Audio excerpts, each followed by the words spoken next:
Fala pessoal, agente histórico aqui, como é que vocês estão? Espero que vocês estejam bem. Pessoal, hoje eu vim reagir num vídeo aqui do Humberto Matos, né, professor Humberto Matos, nos Três Irmãos. Eu quero fazer alguns comentários aqui, é um vídeo falando sobre os trabalhistas, né? Eu quero dar as minhas considerações aqui também sobre esse vídeo. Ah, o Vamos lá. crepe, tá, o trabalhista. Mano, eu Ele é falo, um cara depois do muito bom. Jones, assim, uma das grandes surpresas Não, que esse eu cara é bom, esse cara é tive bom. Ele já foi o teve aqui com crepe. vocês? O Já. crepe, guardem esse nome. Esse cara Ele é vai bom, ele é surpreender bom. muita E gente na ainda. quinta-feira ele tá com o Jones Manuel aqui, Ah, né? não, aí não. Crepe e Jones Eita, quinta-feira. crepe O- Jones? É. Diz que o Jones já perdeu meio que um debate pro crepe Aqui já? em- Não, não é debate, não, é uma conversa. Ah, aqui em tá, São tá. Paulo? Conversando. Acho que eles se É, dão aqui em São bem, eles Paulo. se divertem, mas se dão É, bem. não, não, Vocês não mas vão os dois embora, são não? pensadores, isso é Pai, legal. dessa Só um vez a gente vai ficar acrescenta o outro. 7 dias aqui em São Paulo. Viu? Dessa vez tá tenso. Ó, Devair Martins mandou aqui. Humberto Matos, quando fala que deveríamos ter um governo trabalhista, quer dizer que o Lula não é? Ó, primeiro, né, hoje eu acredito que o Crepe é um dos grandes intelectuais do trabalhismo nas redes sociais, né, principalmente aqui no YouTube. Eu acompanho muito o Crepe, achei ele extremamente competente, extremamente inteligente, né, e apesar de eu ser um liberal, eu gosto muito das ideias deles, né, eu tive muito contato com bibliografias que falam sobre, né, o período do Getúlio Vargas, o trabalhismo, né, que depois vai pegar uma esteira aí, né, durante antes da ditadura militar e depois tem o Brizola tentando manter esse trabalhismo vivo aqui no Brasil e o que o Ciro Gomes tenta, de certa forma, fazer alguma quase que uma referência a esse trabalhismo, né, do Brizola e também do Vargas lá atrás. Só que assim, claro, tem algumas modificações, os tempos mudaram, as coisas mudaram, o capitalismo mudou e assim, tem coisas que são possíveis, como elas podem ser feitas, né, na prática, como a gente pode efetivamente implementar algumas coisas. Eu acho que o CREP tem bastante capacidade para poder expor suas ideias de forma didática. Né? O Humberto ele é um crítico de muitas coisas, né? Ele é um marxista, e eu não tenho nada contra os marxistas. Quer dizer, a única coisa que eu não gosto dos marxistas é que muitas vezes eles são arrogantes demais, né? Eles acham que eles sabem muito mais que todo mundo, né? Que só a ideologia deles responde tudo. Eu já não acho que é assim. Eu não acho que é isso nem dentro do liberalismo, que é o que eu sigo. Quanto mais teorias que, né, divergem da minha, né? Eu não acho que uma teoria só dá conta de tudo. Eu acho que a gente pode experimentar coisas diferentes de diversas correntes ideológicas diferentes, né? Vamos seguir. José Cobori, sou seu fã e o Brasil precisa. Eu não falei que a gente tem que ter um governo trabalhista, não. Mas aí seria bom, hein? Não, já seria melhor do que um governo neoliberal. Mas eu sou socialista, eu quero um governo socialista, é isso que eu quero. Qual é a minha pauta máxima? A minha pauta máxima é a Revolução Brasileira. Agora, aquilo que a gente a gente não é criança, a gente tem que fazer uma discussão séria de como criar as condições para isso. E eu defendo que a gente tem que ir melhorando a qualidade de vida nesse processo na medida do possível, porque eu acredito que o trabalhador com melhor condição de vida, ele consegue inclusive pensar mais. Ele tá menos condicionado a só reproduzir, reproduzir, reproduzir. É aquela cena lá do Tempos Modernos do Chaplin. O que o cara faz? Só aperta parafuso, aperta parafuso, aperta parafuso. Ele não pensa mais nada, ele só tá ali apertando parafuso, que ele parar de apertar parafuso, ele morre. Então agora, se ele de repente não tem só que apertar parafuso, já começa, opa, peraí, vou prestar atenção em mais coisa, sabe, o que que tá acontecendo na minha volta e tal. O Coboro falou sobre isso, quando ele teve tempo lá, não foi positivo? Positivo. Porque antes tu tava totalmente tomado pela aquela dinâmica, teu círculo ali, é produtividade, é entender melhor o que eu tô fazendo agora e tal, você nem tem tempo de pensar em outra coisa. É mais ou menos sobre isso que eu tô falando. Sim. Não, eu concordo com o Humberto, né? A premissa ela é interessante, eu concordo e assim, eu acho que apesar dele sempre colocar liberalismo e neoliberalismo como a mesma coisa, não é a mesma coisa, né? Tem diferenças que são cruciais, mas sim, de fato a gente vive tempos de neoliberalismo, né, de um excesso de produção, né, no sentido de fazer a demanda, né, quer dizer, você cria essa oferta de produtos já sugerindo uma demanda, né? A coisas que às vezes você nem precisa, geralmente, dentro do neoliberalismo, né? Elas são feitas, né, fomentando uma demanda da sociedade. Eu vou tentar dar um exemplo. Celulares, por exemplo. Celulares, você todo ano né, a cada 6 meses tem uma versão nova, né? Você precisa de um celular novo, né? Você precisa de uma versão nova? Provavelmente não. Mas, né, dentro da ideia neoliberal é fomentada, né, essa demanda, ou seja, cria-se a oferta de algo que a princípio não tinha demanda. Então você fomenta essa demanda nas pessoas. Isso pode ou não ser um problema, né? Por que pode ou não ser um problema? Primeiro que assim, você pode fomentar a demanda de coisas que muitas vezes são supérfluas, né? Mas isso também ajuda o quê? A desenvolver o processo tecnológico, né?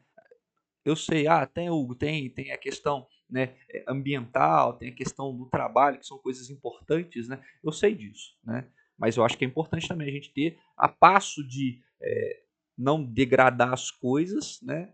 A gente ter uma produção tecnológica sempre em melhora, sempre evoluindo, né? Do contrário, a gente tem muito que a gente viu, né? Com a queda do Muro de Berlim, né? É, países com situações extremamente diferentes, mundos ideologicamente diferentes, né? E um processo tecnológico que muitas vezes, né, deixa um país atrasado. E o que isso gera, né? Gera essa demanda que, no caso, ela muitas vezes ela está reprimida, né? O ser humano é materialista e o materialismo histórico, né, dialético que o Marx vai colocar é muito importante para responder essas questões, né? Vai mostrar uma das contradições que são assim, extremamente importantes dentro da relação, né, de sociedade, dentro da relação do mercado, né? As pessoas elas desejam ter as coisas, né? Muitas vezes elas nem têm um desejo assim já explícito, mas está latente dentro delas e o capitalismo ou o neoliberalismo se aproveita disso para vender, né? E é o que acontece de fato, né? Isso é bom ou ruim, aí fica para cada visão, cada ideologia responder. Eu acho que tem coisas que não precisariam se desenvolver tanto ou com tanta frequência, né? Por exemplo, carro, celular, eu acho que já tiveram carros que foram melhores, que são reaproveitáveis até hoje. Mas é claro, se você pode ter também uma linha aí de carros mais tecnológicos, celulares mais tecnológicos. Só acho que não é tão ambientalmente legal, né? Quando todo mundo quer evoluir junto, né? Evoluir no sentido de, por exemplo, a gente tem muitas empresas querendo criar o melhor celular. Gera competitividade, isso é excelente, né? Então alguém vai estar sempre puxando a tecnologia, né? Qual que é a parte ruim? Geralmente a degradação, né? Seja ela ambiental, do trabalho, enfim, das relações sociais. Porém, traz na esteira disso aí, muitas vezes, uma melhoria, né, para a população trabalhadora. Mas o abismo entre o trabalhador, né, e o bilionário é muito grande. Eu sei disso, gente. Eu sei disso e a gente tem que procurar maneiras de reduzir isso, né? Como? Aí a gente tem que conversar em sociedade para resolver esses problemas. Quanto à questão do trabalhismo, eu acho que o trabalhismo mudou muito a vida das pessoas no Brasil, né? Principalmente no Getúlio Vargas, né? Eu estava até relembrando aqui alguns textos, eu estava lendo Thomas Skidmore, né? Do Brasil, de Getúlio a Castelo Branco, o próprio Boris Fausto, que o Vini Mexe o Jones ele cita, né? O Boris Fausto ele vai fazer a história do Brasil, ele vai falar muito sobre dados, né? Claro, são mais incipientes, a gente tem um censo em 1920, depois temos um em 1940, a gente vê algumas mudanças, por exemplo, né? Que são relacionadas a esse processo do trabalhismo, das políticas do Vargas, né? Por exemplo, a questão agro, né? A agricultura, que é o mote, né, da República Velha, do Império, da colônia, né, e é até hoje, né, a gente tem um agro muito forte, né, de certa forma, escanteado, né, de certa maneira, e há um processo de quê? De tentativa de criação de uma burguesia industrial. E isso é muito importante, né? A gente tem dados de 33 a 39 do Boris Fausto, por exemplo, que enquanto estava crescendo a 1,7%, né, o agro, né, a indústria estava 11,3%. Então, assim, a gente vê uma mudança de dinâmica no período Vargas. Isso permitiu que uma urbanização maior, né, muita migração dentro do Brasil. A gente tem um período que, né, no norte, a gente tem a queda da produção da borracha por conta da competitividade com Singapura, né, enfim. Então tem uma migração dentro do Brasil, a imigração fora do Brasil das pessoas, né, dos imigrantes italianos, alemães que vêm para o Brasil, né? Eu sou descendente de italianos aqui da minha região, né?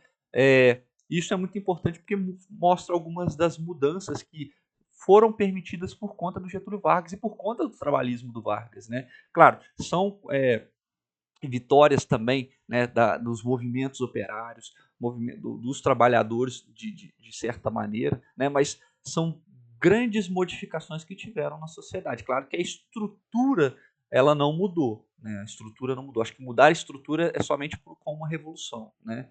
E eu gosto muito da Revolução Francesa, mas eu acho que nas proporções que a gente tomou a nossa sociedade hoje, né, se a gente fizesse uma revolução, ela seria muito mais brutal, sabe? Eu não sei até onde eu estaria disposto a ver uma revolução novamente, principalmente calcada na morte, né? Até mesmo porque todas as revoluções elas são calcadas na morte, né? A Revolução Francesa, que é tida como uma revolução liberal, e depois as revoluções aí mais de cunho marxista, né? No caso na Revolução Russa, depois o maoísmo, enfim, entre tantas outras.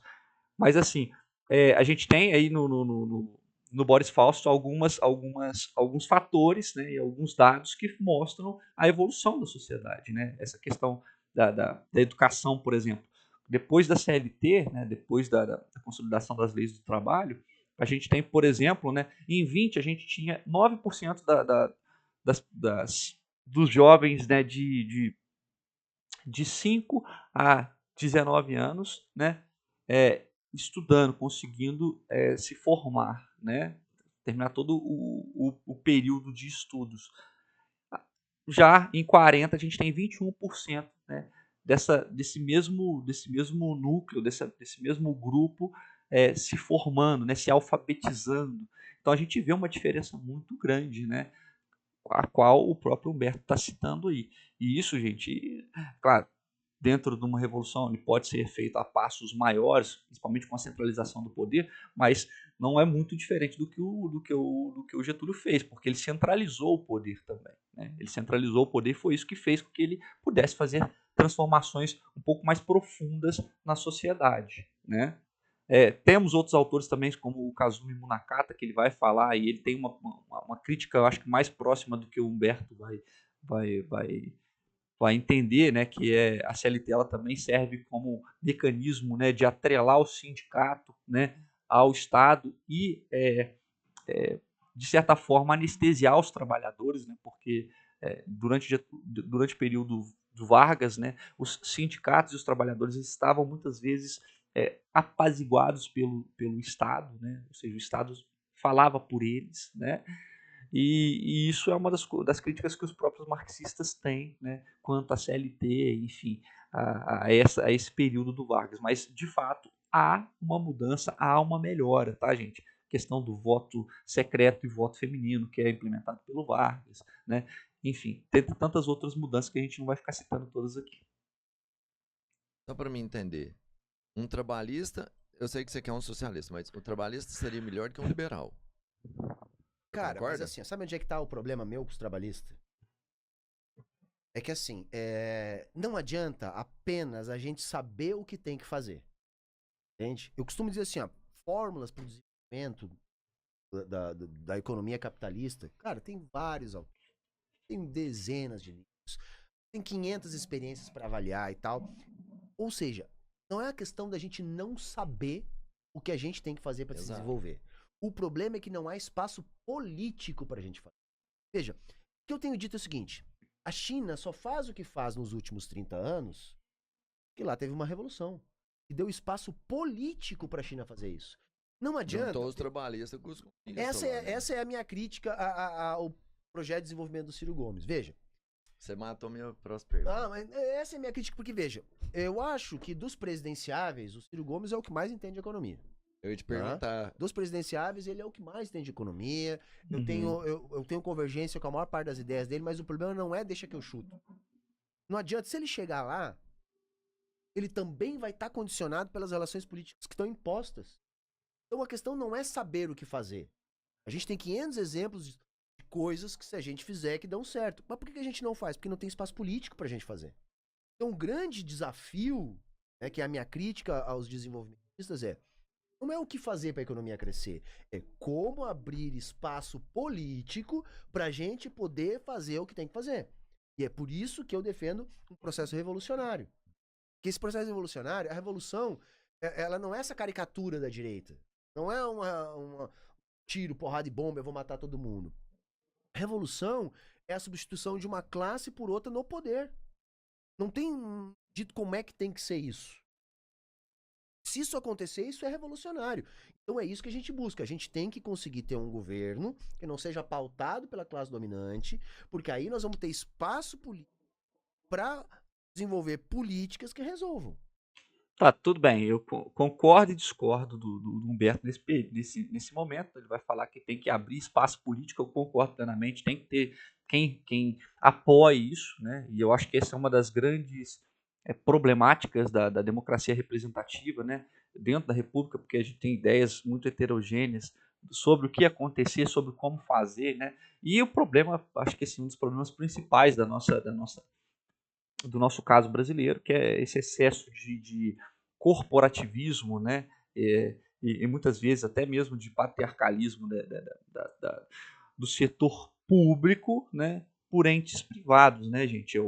Apesar de eu ser a favor da propriedade privada, a gente tem muitas ressalvas quanto a isso, tá? Eu não acho que a gente, enquanto indivíduo, a gente tem que trazer as coisas que são públicas para o âmbito privado, não, tá? Eu acho que a gente tem que saber separar. Uma vez que eu sou um funcionário público, eu não tenho que ganhar, como é que eu posso dizer, benesses, né, ou privilégios que permitam que atrele, né, essa minha função pública, a minha função ou a minha característica privada. Por exemplo, lobistas, né? E tem lobistas, os caras fazem lobby, né, para conseguir benefícios para o agro. Entende? Eu acho que não é bem por aí, não. Eu acho que a atividade pública ela tem, né, como intuito, como objetivo a coisa pública, né? Não é à toa que a gente está numa república, né? A res pública, a coisa pública. Então, acho que assim, eu acho que essa divisão a gente não sabe fazer. Isso tem muita esteira também na herança que a gente tem, né? No nosso período colonial, imperial e também da república oligárquica. Só que as mudanças elas são feitas, a gente tem que reformar essa sociedade. Essa reforma, muitas vezes, ela vem a passos vagarosos, mas ela tem que acontecer, né? Até mesmo porque para não assustar as pessoas, né? Hugo, mas você falou que gosta da Revolução Francesa, mas a Revolução Francesa mudou muitas coisas, eu sei disso, gente. Eu sei disso, mas o espaço para as revoluções, né, ele é muito estreito, né? Ele é muito estreito. E há uma questão que para as revoluções acontecerem, né, a sociedade ela tem que estar, de certa forma, quebrada como um todo, né? E eu acho que nisso, eu acho que o Humberto vai ter muitas críticas ao que eu vou falar agora, mas nisso eu acho que o capitalismo ele tem se reformado de uma maneira que tem permitido cada vez menos espaços para as revoluções que são estruturais, sabe? E eu acho que isso é um pouco do capitalismo, é um pouco do liberalismo também, ou seja, parte do indivíduo, né? E também da própria síntese do ser humano, né? O ser humano ele muitas vezes ele vê algo como sobrevivência ou como, sei lá, como desejo, né? Como privilégio, né? Aí a gente pode até fazer um debate mais aprofundado, né? Sobre a dialética hegeliana, né? E a gente vê que as coisas elas vão se modificando a passos vagarosos, mas elas se modificam, né? Algo, mas não tá bom. Eu sei que não tá bom. Mas como a gente vai fazer para mudar isso, né? E aí abrir o espaço político é importante. Agora, a gente sabe como fazer, a gente quem, né? Eu acho que o Humberto ele não pontuou isso, eu acho que é importante pontuar. A gente quem? A gente quem? A esquerda, os marxistas, os liberais, os conservadores, né? Os reacionários, quem? Porque, por exemplo, se a gente falar que a Câmara dos Deputados hoje no Brasil sabe o que fazer, a gente assim, tá caindo quase que numa inocência muito grande, né? Eles não sabem o que fazer, né? Algo, mas aí eles sabem sim, mas eles querem fazer aquilo que é conveniente a eles, né? Ou seja, que estão juntando a esse lobby que eu falei antes, a esse corporativismo ou patriarcalismo das coisas públicas, tá, aí tudo bem, a gente pode até ir para esse tipo de discussão, mas eu acho que muitas pessoas que estão lá dentro não sabem o que fazer, né? Não sabem e, assim, às vezes podem saber, podem até saber, mas são coagidas. Então, assim, são vieses diferentes que a gente teria que destrinchar dentro de uma discussão, né? Mas eu entendo a fala do Humberto da questão da revolução, mas eu acho que o momento não é propício para isso, né? Não é propício. Então, enquanto esse momento não chega, né? Aí eu vou remeter ao tempo do Vargas, né? Teve a Revolução de 30, Vargas e aquela galera toda que estava com ele, né? Principalmente dos partidos republicanos na época, né? Se aproveitaram disso, os movimentos tenentistas, né? Se aproveitaram disso para, né, fazer uma revolução, né? Então o espaço da revolução foi feito. Essa revolução se fechou, ou seja, esse espaço se fechou. Após isso, o Vargas ele vai reformando a sociedade. Ele sabe que ele tem que reformar a sociedade. Do contrário, acontece o que aconteceu na Revolução Francesa. Por que a Revolução Francesa é assim, ao meu ver, a revolução que eu mais gosto é a principal revolução do mundo, né? Por quê? Porque o espaço está ali, né? A sociedade está em crise, as pessoas estão sofrendo, né? Só que as reformas não estão sendo feitas, né? E se as reformas não estão sendo feitas, esse espaço ele vai se amplificando, né? Aí cai o rei, entra os representantes da Assembleia, né? Aí, num primeiro momento, os girondinos, depois, né, com as poucas reformas que foram feitas, essas crises elas não cessaram, entram os jacobinos, né? Há um monte de reforma, há um monte de atrocidade, há um monte de coisa acontecendo. Essas reformas não são suficientes, né? As mudanças não ocorrem a passos largos, né? Novamente voltam-se os girondinos ao poder e depois os girondinos, para manter os seus privilégios, entendem que é preciso reformar novamente. Qual que é a reforma? Né? O estabelecimento, né, do Império Francês ali por meio, né? A gente pode chamar de Império, né? Com os cônsules e o principal deles, o Napoleão Bonaparte. Enfim, entende? Claro, a gente tem que fazer uma discussão, o Humberto é professor de História também, então a gente tem que fazer uma discussão um pouquinho mais aprimorada nesse sentido, quanto eu e o Humberto somos professores de História. Mas assim, trazendo esse tipo de experiência, né, para a nossa realidade ele é um pouquinho mais complexa, um pouquinho não, acho que eu diria muito mais complexa, né? E eu acho que é muito mais difícil. O espaço para revoluções dentro dessa realidade que a gente vive agora, com tudo que a gente tem, né, com rede social, com toda a efervescência do capitalismo, né, essa também essa potencialização do individualismo, né, que a gente pode tratar mais em um vídeo separado como ruim ou bom, né? As pessoas elas não têm aquele senso do coletivo, né? E muitas vezes o senso do coletivo ele traz, acho que o melhor exemplo que a gente tem é dos entregadores aí de aplicativo e tal, né? Eles têm um movimento coletivo muito interessante, muito forte, né? Mas olha só, sempre desponta alguém, né? Sempre desponta alguém como liderança. Tem até o rapaz, eu esqueço o nome dele, gente. Ele vai em todos os podcasts aí, né? Ele despontou como liderança. Mas é que tá dentro dessa dinâmica capitalista, né? Ele se sobressaiu, né? Ele teve os méritos dele, enfim. Ele vai se tornar o quê? Ele vai se tornar um político? Ele está conseguindo ganhar dinheiro com isso, com essa liderança que ele se tornou, né? Aí muitas vezes essa pessoa abandona o movimento, né? Eu não sei se ele abandonou, claro, mas enfim, entende? Então esse senso de coletivo que é necessário dentro de uma revolução, acho que a gente não tem. Eu posso estar enganado, né? O Humberto pode trazer autores aí, ou até mesmo as experiências dele para poder corroborar, mas eu acho que assim, a gente não tem um espaço para o que ele quer, né? Não tem espaço para o que ele quer, tá bom? Então é por aí o meu problema. Boa parte do que a China faz é o que os trabalhistas defendem. Uhum. Exato. Boa parte. Onde é que os trabalhistas pecam, no meu ponto de vista? É que a China só pode fazer isso porque teve uma revolução, senão ela não estaria autorizada. Gente, aqui no Brasil, por muito menos teve golpe. Não só no Brasil, por muito menos. Se o Brasil começar a timidamente desenvolver esse tipo de política, a reação da burguesia, ela é brutal. Brutal. Tô Entende? gravando. O João Goulart começou a falar em reformas de base, nem estavam exatamente bem estruturadas de como que ia acontecer, etc. Simplesmente como ele colocou isso como pauta e começou a fazer comício para fazer o povo se mobilizar, para ajudar ele a implantar essas pautas, que não era nada revolucionário. Reforma agrária é uma proposta do capitalismo, sabe? Reforma do judiciário, reforma educacional, ele não estava falando em desapropriar os meios de produção. E mesmo assim o que aconteceu? Um golpe, uma ditadura militar de 20 e tantos anos. Não, mas ele não tá. Ele fala de reformas que já são propostas dentro do capitalismo, dentro do liberalismo.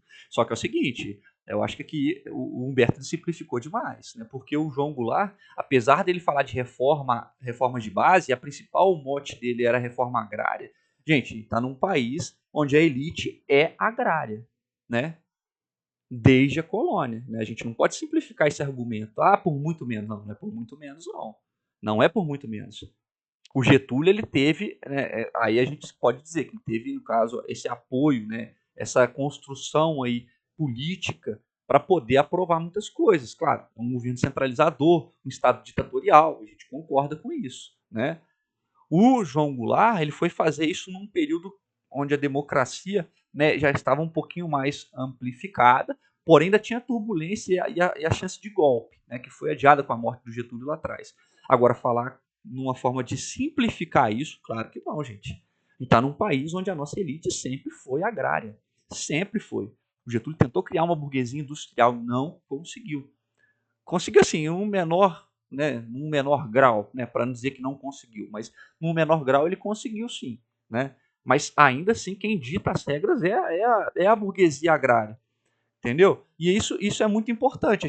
Se a gente coloca isso com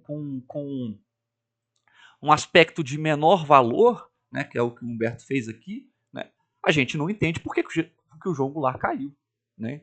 E não é porque ele foi à China, ele estava em viagem à China, ou porque o próprio Jânio Quadros trouxe aqui e condecorou o Che Guevara. Não é isso. Não é isso. Não é isso que derrubou eles. O que derrubou foi falar de reforma agrária num país onde a elite é agrária, né? Então, assim, a gente tem que tomar alguns cuidados também quando a gente vai falar sobre isso. Ah, mas na China aconteceu uma revolução. Sim, aconteceu uma revolução. Essa revolução foi cultural, foi econômica, ela é totalmente estrutural, mas ainda assim precisou matar muita gente, né? Precisou matar muita gente. Agora, traz isso para o nível atual. O que vocês acham que vai acontecer? Muita gente vai ter que morrer. E é isso que e eu acho que sim. Aí é onde que a gente, principalmente aí, onde a gente diverge muito, né? Tem que ter uma revolução? Se tem que ter uma revolução, me fala como que essa revolução vai ser feita, né? Ah, mas a passos, né? A passos vagarosos, a passos curtos, não está dando certo. Tá, pode até não ser, pode até não acreditar na reforma da sociedade. Eu acredito que ele entenda isso, né? Só que com uma revolução vai ser feito como? Porque primeiro tem que ter gente para brigar, tem que ter gente para lutar, né? Então ele tem que convencer as pessoas de que isso é necessário. E eu acho que, novamente, a gente não tem a janela para a revolução nesse momento. Principalmente uma revolução de caráter, né, marxista, né, socialista, enfim. Eu acredito que não tem. Tratando novamente, né, do Brasil que a elite é agrária, né, que a maior parte das pessoas são conservadoras, né, tem uma religiosidade muito grande, né, ou seja, dentro de um cristianismo que sempre foi uma barreira ao marxismo, né? Então, assim, tem muitos meandros nisso aí. Claro, eu sei que ele está simplificando, que é uma conversa mais informal, mas estou tentando responder isso para poder acrescentar o debate. Não tem espaço político para fazer nenhum décimo do que acontece na China. Então a questão para mim não é saber o que fazer. Saber a gente sabe. A grande questão para mim é como achar espaço político para a gente fazer o que a gente tem que fazer para crescer. Num primeiro momento, é uma frente ampla, eu acho que assim, e esse é um dos problemas que eu vejo os marxistas tendo, né, gente? Eles são extremamente ortodoxos em suas análises. Por quê? Eles querem ter uma pureza ideológica. Eu sou leninista, eu sou trotskista, eu sou maoísta, eu sou, enfim, gramsciano, enfim. Eles têm uma pureza ideológica que eles brigam entre eles mesmos, né? E assim, eu acho que eles têm muito a colaborar com a sociedade, com as ideias e tal, mas isso os afastam de muitas pessoas, né? Eu sei que o que o Humberto está fazendo é um movimento diferente, né, de participar e se propor ao debate. Eu acho que isso é extremamente interessante, né? E aí eu me coloco também dentro desse debate, né? Eu sou um liberal, tem muitas coisas que... Eu sou um liberal de fato, tá, gente? Tanto economicamente como socialmente, tá? Eu sou, enfim, extremamente seguidor do Locke, do Thomas Paine, do Adam Smith, né? E o Locke, claro, o principal deles, né? Então, assim, socialmente eu sou extremamente liberal, tá? Claro, tem algumas visões que elas vão ser controversas, porque a liberdade ela não é um conceito simples de se colocar, a liberdade é isso e aquilo, não é tão simples assim, tem que ter uma discussão mais profunda, né? Mas eu não vejo problema em sentar com um conservador, com um trabalhista, com um marxista numa mesa para a gente discutir coisas que possam mudar a sociedade, reformar a sociedade, melhorar essa sociedade. Eu não tenho esse problema, não. Eu não tenho essa ortodoxia, não, mas eu sei que muitos do campo do próprio Humberto são assim, né? Muitos são assim, né? E o que eu falei atrás, que me incomoda bastante no marxismo, é a arrogância. Eles são extremamente arrogantes. Eles acham que somente eles leem as coisas, né? Ninguém lê. E quando lê, para eles, ninguém entende nada. Só eles entendem. Né? Eu acho que isso é um dos entraves que tem para não ter esse debate, né? E é por isso que a revolução é a única forma possível que o próprio Humberto vê aí como solução, né? E aí esse espaço político nunca vai ser criado. Nunca vai ser criado por quê? Porque as pessoas não conversam, né? Eu tenho uma visão muito diferente, eu não vou conversar com você porque você é marxista, porque você é conservador, porque você é isso, é aquilo, aquilo outro. Então a gente não conversa, a gente só coloca cada um numa caixinha e o mundo vai passando o tempo, vai passando, a gente vai envelhecendo, os debates eles vão acontecendo e a gente vai ficando com aquela ideologia muitas vezes empoeirada, né? Eu acho que o meu liberalismo hoje ele tá mais atrelado, né, ao que o Locke falava, mas assim, isso mudou muito. Então assim, eu gosto muito do John Rawls, por exemplo, que vai falar do liberalismo igualitário. Então vai ter uma ideia muito mais diferente, quase mais progressista dessa sociedade. Eu acho que é muito importante, né? Então assim, as coisas elas se reformulam, né? E eu tenho lido muito Marcuse, por exemplo, que vai falar, vai dar uma reformulada, né, nas ideias marxistas, né? E eu acho que é interessante isso. Eu acho que é interessante a gente reformular. Essa reformulação faz com que a gente possa reformar essa sociedade, né? Mas a gente tem que superar o capitalismo. Gente, eu não acho que a gente vai superar o capitalismo tão cedo, não, viu? Não acho, não é o meu viés, tá? Não é o meu viés. Eu acho que representa muito bem o que o ser humano é, a ganância do ser humano, enfim. E eu acho que é somente o indivíduo se ele consegue fazer essa análise, ter essa consciência individual, aí sim ele consegue mudar a sociedade. Eu não acho que é o coletivo que vai conseguir mudar o indivíduo, não, tá? Mas enfim, era isso que eu queria dizer. Espero que vocês tenham gostado do vídeo. Se vocês quiserem que depois eu coloque aqui os livros que eu pude trazer aqui, né? Eu posso colocar um PDF aqui, eu tenho alguns deles, outros não, né? O do Munakata eu não tenho, né? Mas eu tenho o do Boris Fausto, eu tenho também o do Thomas Skidmore, né? Tenho mais alguns outros se vocês precisarem. Enfim, espero que vocês tenham gostado. Espalhem o vídeo, curtam o vídeo, tá, gente? Siga o canal, tá? A gente tá com a meta aí de 500 membros. Vamos lá, aproveitar que eu tô de férias do cursinho para a gente poder trazer um pouquinho mais de conhecimento para todo mundo, tá? Muito obrigado e até uma próxima.